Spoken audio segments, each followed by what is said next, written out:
What is quantum mechanics? Well, let me give you a story. I was in a party with a couple of friends in Los Angeles back in 2015, and very beautiful girl. She was Jewish, and uh, I don't imply anything by that. It's just like, but based on this, observation that I had, like the people who come from Jewish community in the U.S., they tend to be more interested in intellectual things and talking about more in a smart way than other people averagely. There's nothing racist about this. It's just like I feel more comfortable talking about intellectual things to the people in the U.S. when I was there, when they happen to be Jewish, than other, communities. And she was Jewish, and we were talking, and she said, "Oh my God, I'm having a time of my life. You're so amazing. You're so cool. You're so cute. Blah blah blah blah." And then after 1 hour that I talked gibberish and fugazi and this kind of stuff, she told me, "What do you do, man?" Jesus. I said, "I do engineering." At that time, I got accepted into PhD in electrical engineering with focus on quantum computation. And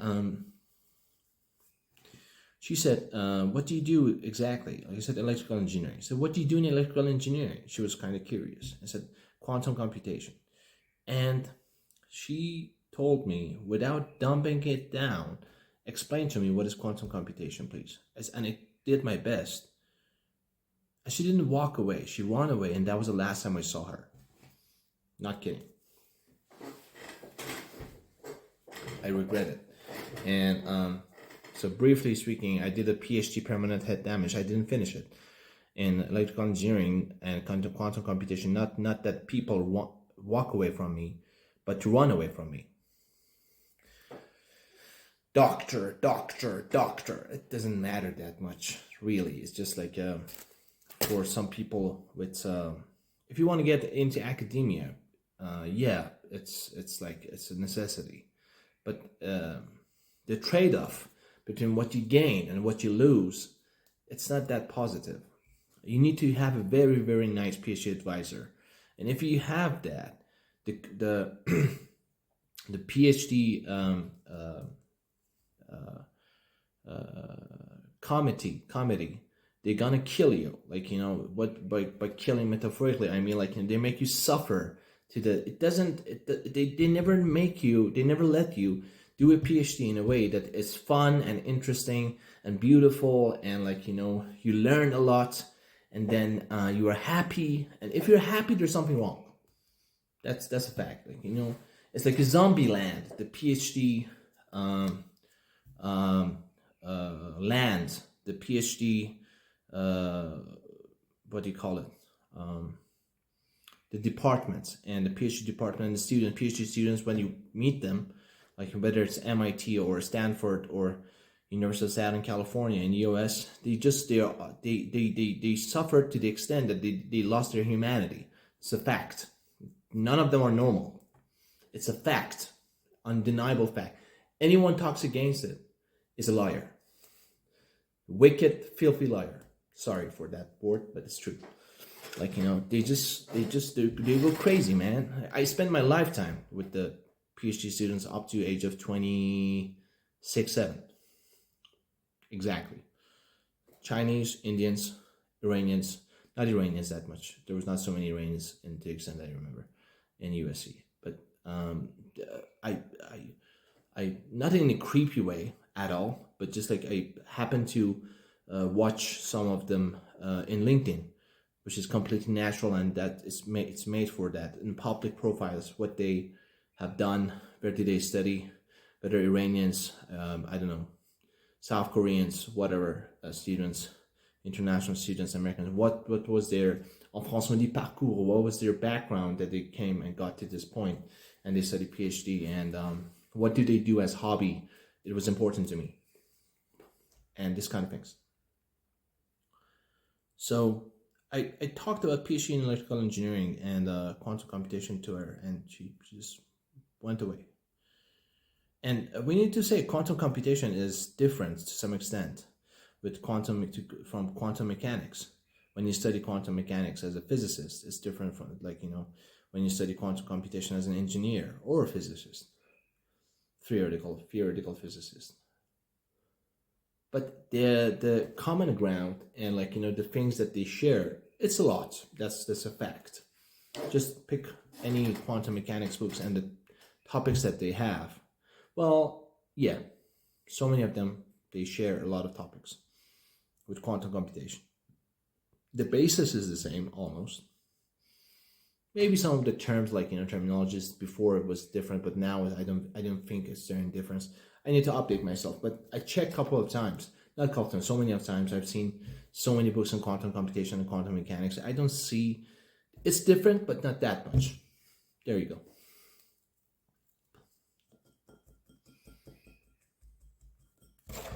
And importance of PhD in 2025, it's not that much. If you want to get to academia and become a professor, yeah, it's necessary, but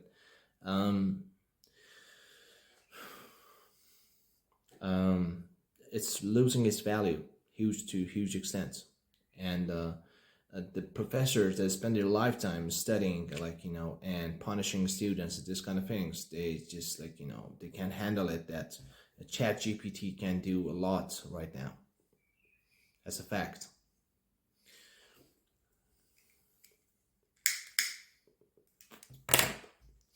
So let's get to serious, boring stuff. What about quantum mechanics? Quantum mechanics, I don't want to, like, talk about it. It's become okay. I try to talk in a way it's not precise, and also it's not exact, but it just provokes. Because if you want to talk precise about quantum mechanics, there are a gazillion videos online. You can watch it. So I don't want to be a disappointment and like, talk in a way that is not comprehensible enough. Like, forget about the geniuses of quantum mechanics. None of them, they can speak in a way that's understandable for the general public. And what's the big deal about quantum mechanics? It's a theory that works. It's a theory that we don't have complete understanding of it, like most theories. And for example, gravity of Newton worked on Earth, but it didn't work between Sun and Earth. Then Einstein came up with general relativity, and general relativity collapses in black holes, to the extent that I know,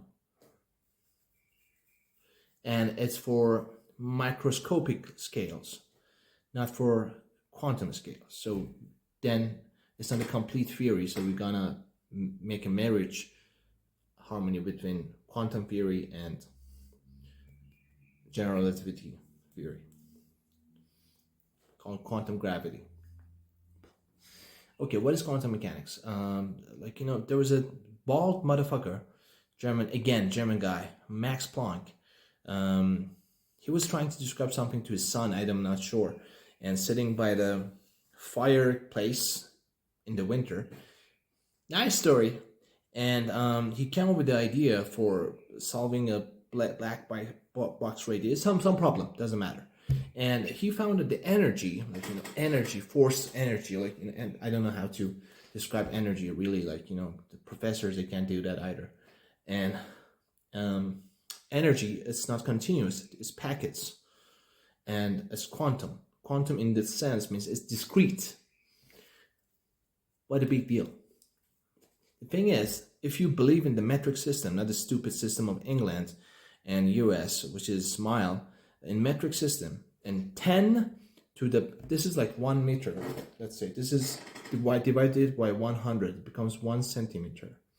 And if you take 10 to the minus 10 meter, something like that, very, very small. Quantum effects appear. And what is quantum effect?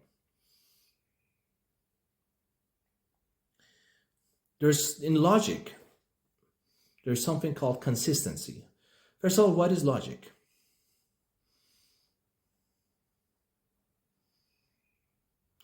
There are two definitions of logic. One logic is inference. For example, all humans are mortal. Greeks are human beings, A and B premises. Then we conclude from A and B, all humans are mortal. Greeks are human. Thus, inference, this is logical. Greeks are mortal because all humans are mortal and Greeks are human, so Greeks are mortal. This is inference and it's the basic of logic. But when we talk about logical, rational thing in our real life, that's not what we are talking about. But upon my definition, it's like something that with high probability, it's in harmony with reality and works. For example, it's cloudy with high probability, based on my observation, it's gonna rain. Okay, we don't know for sure, but it's gonna rain. So I'm gonna take an umbrella. It's a logical thing. Okay, when I go from my, because with high probability it rains, I go from my house to my workplace. I don't work right now, but it doesn't matter. Imagine hypothesis, like, I work in Paris and I go from my house to, or New York, like, to my office. And do I, put some iron shield on top of my head because a comet might hit my head?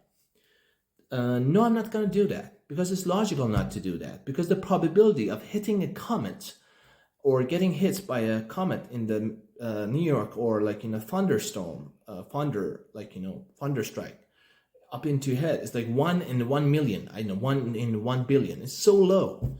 So it's logical not to do that. But I'm going to go out of my home. This is also the basics of artificial intelligence.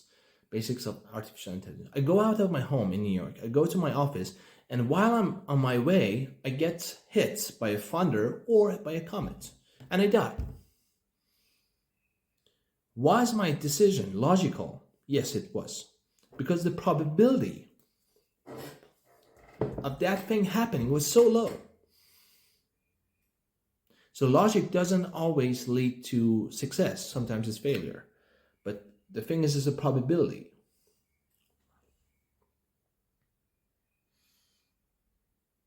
So this is the definition of logic, and there's something in logic called consistency.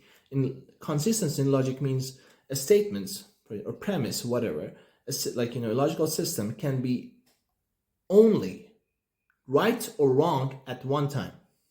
For example, I'm a little bit overweight. Correct.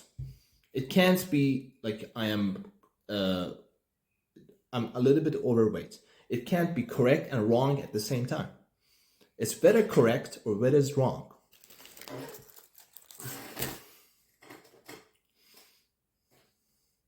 It's dying. This is called consistency in logical systems. In quantum mechanics, and logic is the basis of understanding, human understanding, intuition, and having understanding, things in life. But in quantum mechanics, we don't have consistency. So it's not understandable, really. And when you go 10 to the minus 10 meters, you have electrons and photons, or stuff that are very, very tiny. And they are, for example, they are spinning like this. They're up and down. They're pointing up and down at the same time. They can only point, logically, they can only point up or down at one time. But in quantum mechanics, they point up and down at the same time. They spin like this and like this at the same time. They are dead and alive at the same time. They are here and there at the same time. It doesn't make sense, but it's like this.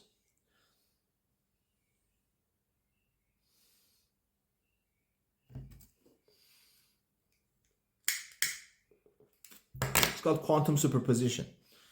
Superposition, it's at the different positions or different states at the same time, like two states at the same time, at least.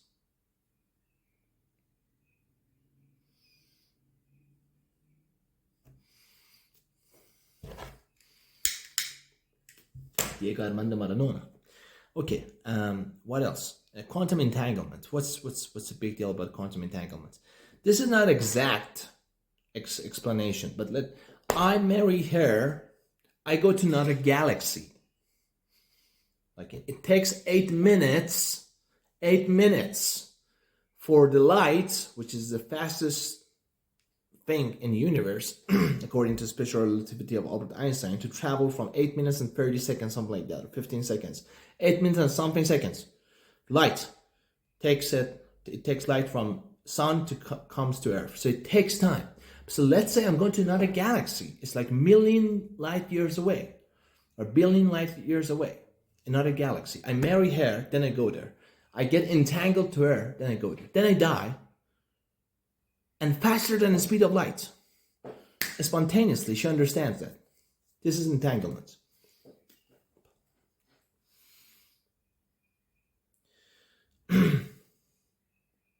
We use it for telecommunication, not faster than the speed of light, because information needs to be always transported classically in the quantum teleportation. And we use entanglements for secure telecommunication. And in quantum computers, we use it for error correction, entangled assisted quantum error correcting codes. And some of the, what's the big deal about quantum computers?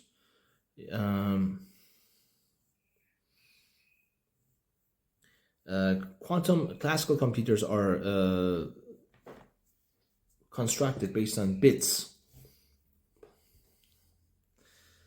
Binary system. In life, we have woman, couples, woman and man. 2. Well, you can say like LGBT, blah, blah, blah, blah, blah, blah, yeah. Like binary, non-binary, whatever, I don't care.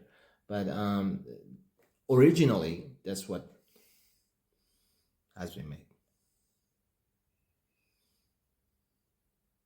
And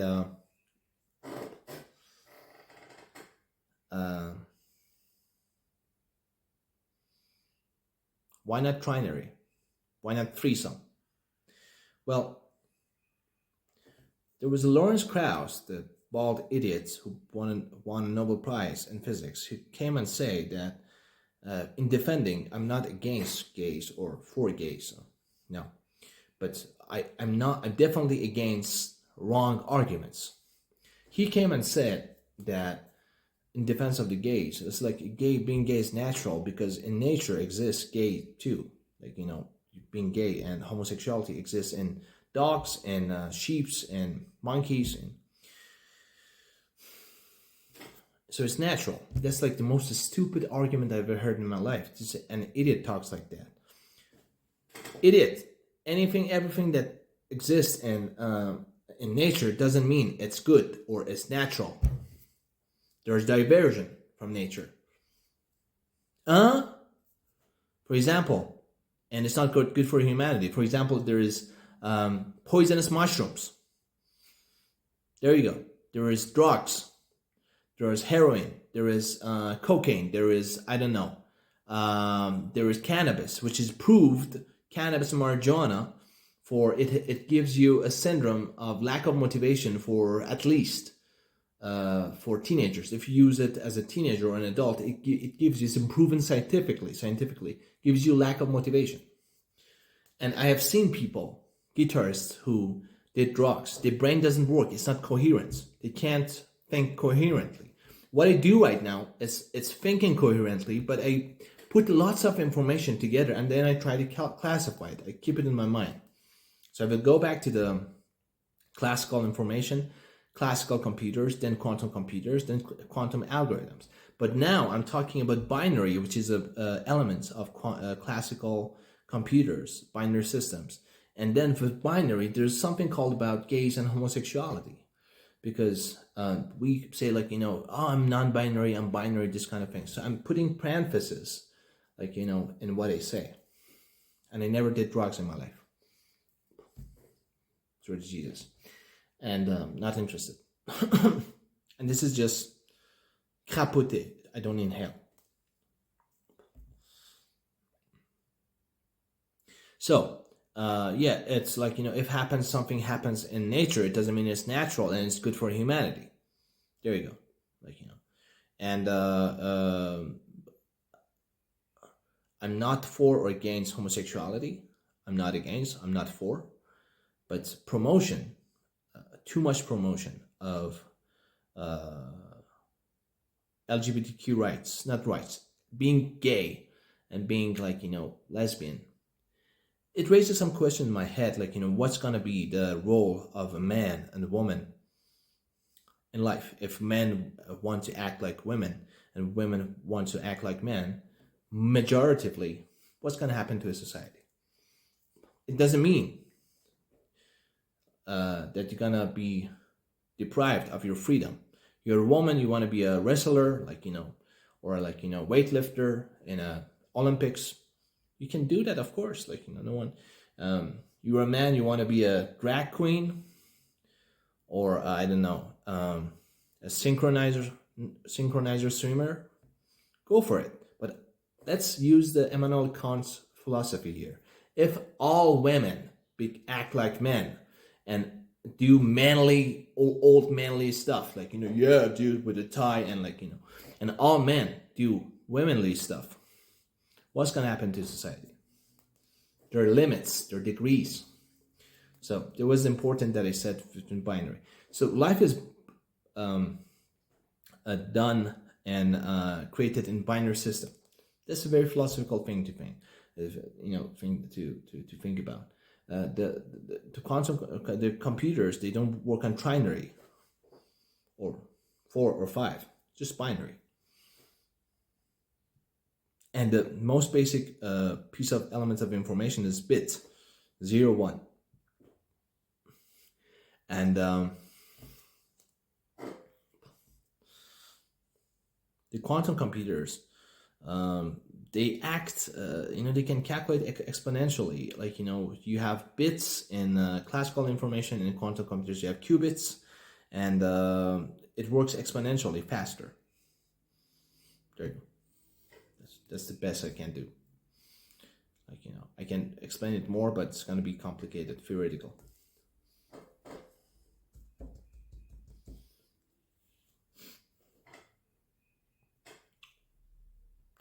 And some algorithms that you have in quantum computation, like quantum Deutsch algorithm, it shows that the quantum computer, in doing something, that was in 1985, the quantum computer that in doing something by David Deutsch from Oxford or Cambridge, it can outperform a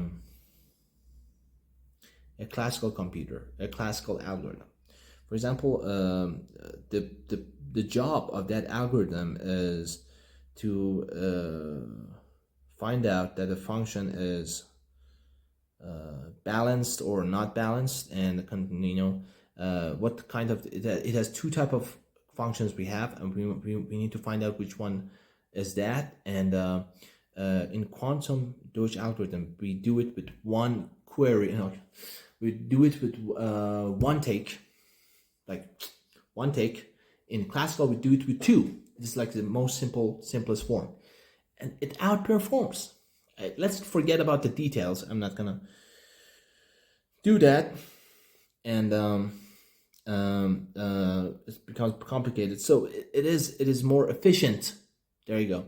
Is quantum algorithms more efficient? And that was a beautiful, amazing, wow. If you read about it, the guy, how did he came up with such a very beautiful, eloquent way of thinking? It was just amazing. The guy is bravo. And most of the douchebags in the academia, they can't think simply. They just produce nonsensical, incomprehensible bullshit. You put bullshit in the ground, you're going to have a flower. You put that academic people in the ground, you're going to have ego only. It's a fact. Not kidding. It's going to ruin the ground. you're not gonna have any grain or like stuff in the ground like fruits and vegetables. You can't put it like you put academic people in that ground, in that soil. It just doesn't work anymore. Yeah. And there's quantum Fourier transform. Fourier transform, it takes a function from a frequency domain to time domain, and the quantum version of it is the same thing. And it's more efficient again. And like, what's the relationship between time and frequency? Time period is equal to 1 over frequency. But so my question from you geniuses is that why do we need integrals and like the quantum? Why do we need Fourier transform to do that, to take a function from frequency domain to time domain? Why we just don't inverse it? It does have answers, explanations. If you can explain it intuitively to me, I'm gonna give you gazillion, million, gazillion dollars. Well, gazillion is not the unit of counting. And what else? There's Shor's algorithm, and one other thing I'm going to describe is like a Schrödinger equation. Schrödinger equation is it's a differential equation, which, oh my god, how I'm going to describe differential equation intuitively. Jesus help me. It's an equation that says how a quantum system evolves through time unitarily. There you go. What is unitarily? It's just some matrix stuff in linear algebra. It's mathematics. Like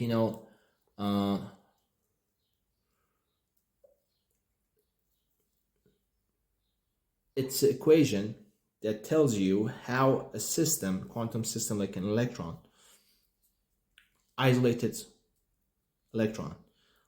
quantum system evolves. How does it change through the time? There we go. Thank you. Sit down, please. Sit down. That's it. And the quantum Shor's algorithm. Okay. The transactions that you use, mostly to the extent that I know, in HTTPS, when you buy stuff online, is based on RSA algorithm. A stands for Edelman, and RS stands for two Jewish other motherfucker. I don't know, like some other people, like I don't, probably genius Jewish people. And let's do a parenthesis. My Jewish idols are Dustin Hoffman, Grigory Perelman, and I was inspired by Karl Marx, Jewish guy, Leon Trotsky, Jewish guy, Vladimir Lenin, not all of his actions, but some elements of his character. And who else? Leonard Cohen, and Jewish guy. And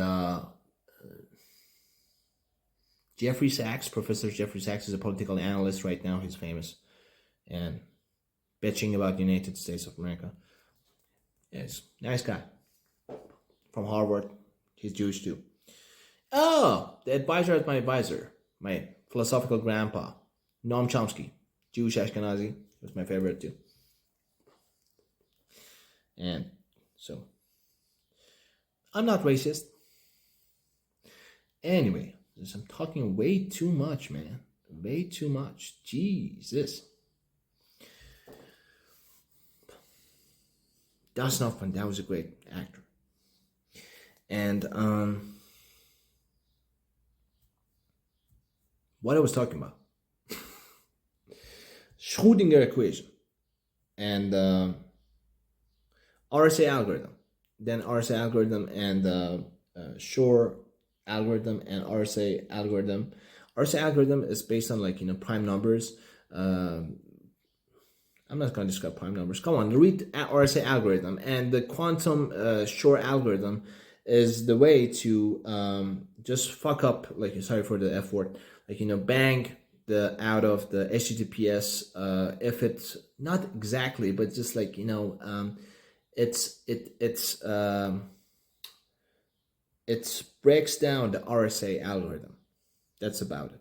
Exactly correct. You know.